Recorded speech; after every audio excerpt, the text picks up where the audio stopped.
Em Redondela, ficamos hospedados no flat e humilde morada. O dia amanheceu bonito, com previsão de tempo bom, o que nos motivou a encarar os 20 quilômetros que separa Redondela de Ponte Vedra. Minha esposa continuava sofrendo com uma alergia pelo corpo inteiro. Não trouxemos pomada para alergia, nem receita. Isso acabou sendo um problema, pois as farmácias da Espanha não vendem antialérgicos sem receita médica. Então não se esqueça de colocar esses itens na sua bagagem ao vir para o caminho de Santiago, ou mesmo a passeio pela Europa. A temperatura ainda era baixa quando começamos a caminhar. Antes de cruzarmos a autoestrada que liga Tui a La Coruña, nos deparamos com a capela de Santa Marinha, construída no século XVI, também conhecida como Senhora das Angústias. Cruzamos a estrada e seguimos paralelos a ela pela zona urbana de Redondela, até que cruzamos o Ribeirão Peixegueiro e adentramos a região de Cesantes. Ali entramos em um bosque muito agradável para caminhar, onde iniciamos a primeira subida íngreme do dia. A paisagem mudou um pouco, mas continuava muito bonita. Agora restavam menos de 90 quilômetros para chegarmos a Santiago. Seguimos alternando bosque e estrada asfaltada, sempre passando por residências muito bem conservadas com belos jardins. Poder observar o zelo dos moradores com suas casas é uma das situações mais agradáveis do caminho. Saindo dessa área residencial, continuamos nossa escalada por um outro bosque.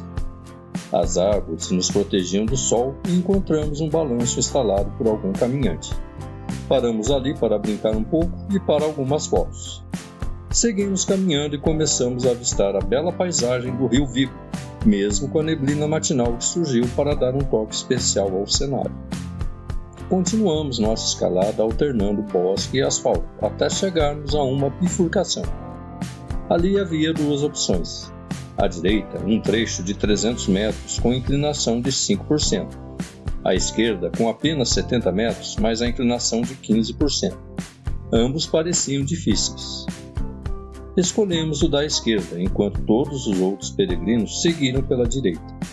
Foi um trecho cansativo, mas rápido.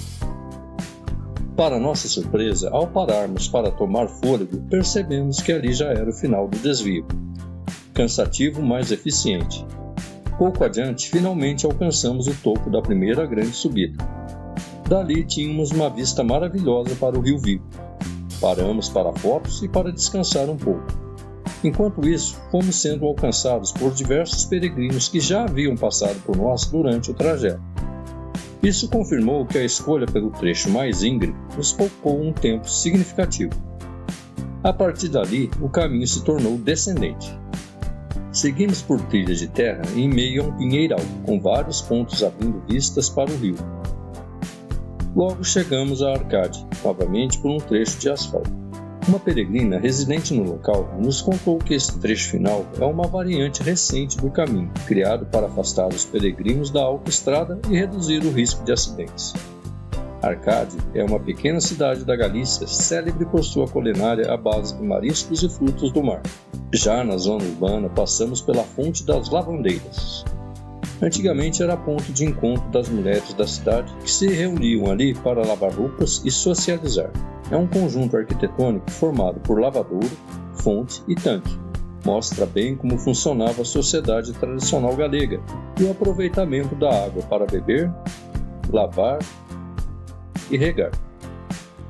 A estrutura foi restaurada, mas o tanque esverdeado, cheio de algas, nos deixou em dúvida sobre o cuidado com este patrimônio. Seguimos pela zona urbana de Arcade, entre casas típicas construídas à beira de ruas estreitas. De um sótão, um gato observava o movimento dos peregrinos.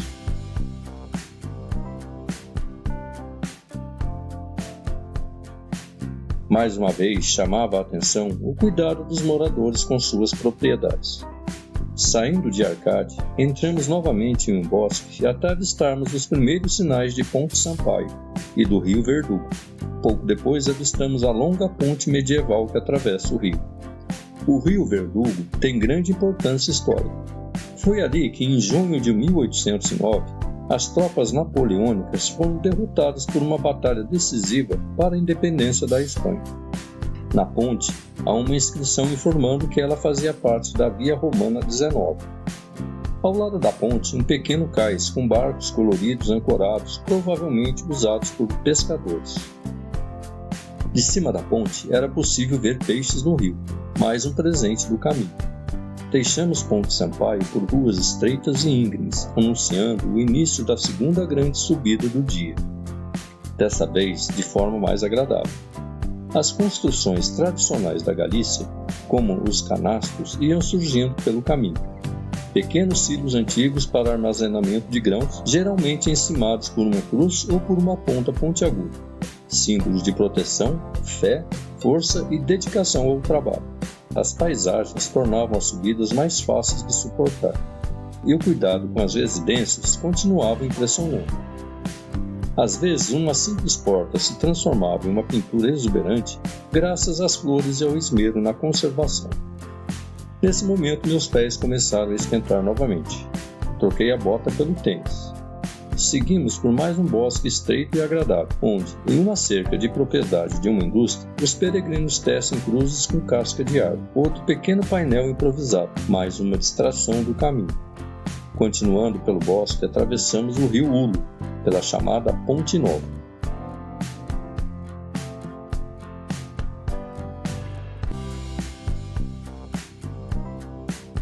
Seguimos subindo alternando floresta e asfalto, até encontrarmos uma das lendas do caminho. Manolito, sempre prestativo, oferece dicas, bebidas, artesanatos ou apenas uma boa conversa e um carimbo na credencial. Com ele, recebemos a dica de seguir pela esquerda após a igreja de Santa Marta. Finalmente alcançamos o topo da segunda subida do dia.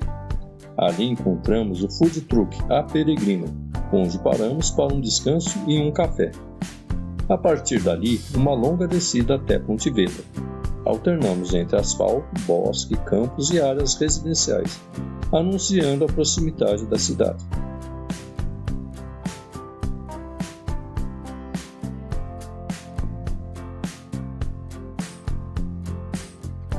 Chegamos à igreja de Santa Marta, datada de 1617.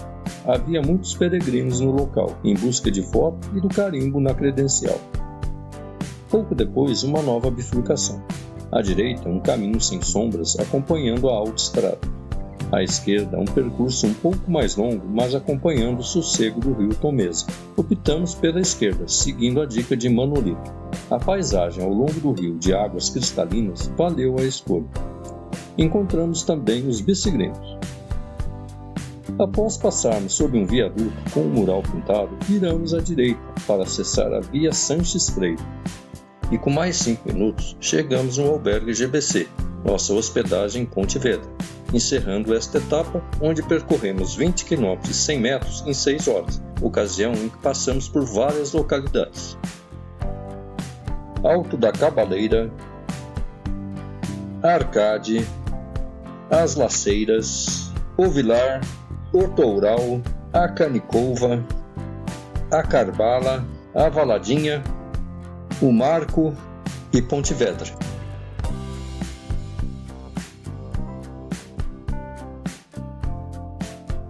No albergue, mais uma vez experimentamos o cuidado dos anfitriões das hospedagens presentes no caminho.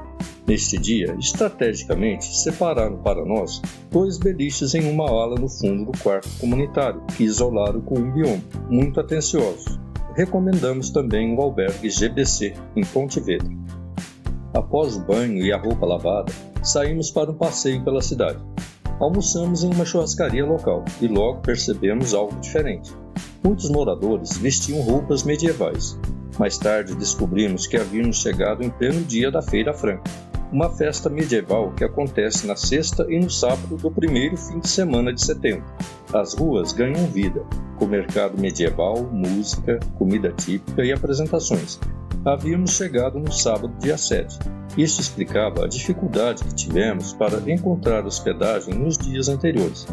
A população das cidades vizinhas vem a Pontevedra para viver a festa. Ainda bem que conseguimos vaga no albergue no dia anterior. Uma dica super legal é consultar o calendário de festas das cidades rotas do Caminho Central Português. pois você pode participar intensamente ao lado da população da região ou pode evitá-las, caso queira uma estadia mais tranquila. Terminado o almoço, dedicamos um pequeno passeio pela cidade, onde subimos as escadarias da Rua Moinho. Fomos em busca de um supermercado para comprar nosso jantar e o lanche do dia seguinte. À noite preparamos nosso jantar na cozinha do albergue. Também adiantamos o lanche e o almoço para a etapa do dia seguinte, que seria no domingo, quando o comércio das cidades espanholas permanecem fechado. Esta é uma dica importante para quem está fazendo o caminho e está na Espanha. Lembrar-se que o comércio não abre aos domingos. Isto é fundamental para não passar aperto e ficar sem comida e sem bebida em alguma etapa da jornada. O albergue revelou-se uma excelente instalação. Compartilhamos quarto, banheiro e cozinha com os demais peregrinos, sem qualquer problema, o que só reforçou que os albergues são uma ótima opção. Curiosamente, muitos daqueles gostos encontramos diariamente ao longo das etapas, pois percorríamos os mesmos trechos desde o porto. Essa é mais uma peculiaridade mágica do Caminho de Santiago, que sem dúvida nos dá ânimo para continuar. A caminhada havia terminado, a cidade celebrava, a cidade seguia viva e o corpo em silêncio aprendia a descansar. E assim encerramos mais uma etapa do nosso caminho. Obrigado por caminhar conosco até aqui, por compartilhar o silêncio, os encontros e cada passo dessa jornada.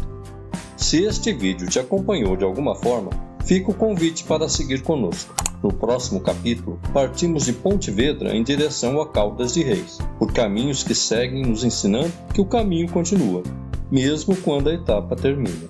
Buen camino!